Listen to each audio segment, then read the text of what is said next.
Итак, всем снова привет! Сегодня я буду декорировать, ну точнее просто окрашивать термостойкой краской. Вот такой Элкон.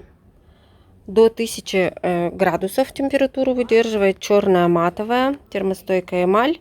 Ну и предварительно использовать обезжириватель Куда. То есть это у нас просто барабан от старой стиралки.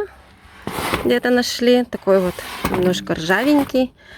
Сейчас я обезжирю поверхность. Изнутри не буду окрашивать, только снаружи. Посмотрим. То есть, что предполагается, здесь будет вот этот вот костер. Это будет такое костровище. Может быть, еще какую-то подставочку потом сделаем. Посмотрим, что сейчас у нас получится. Так, ну вот такой получился.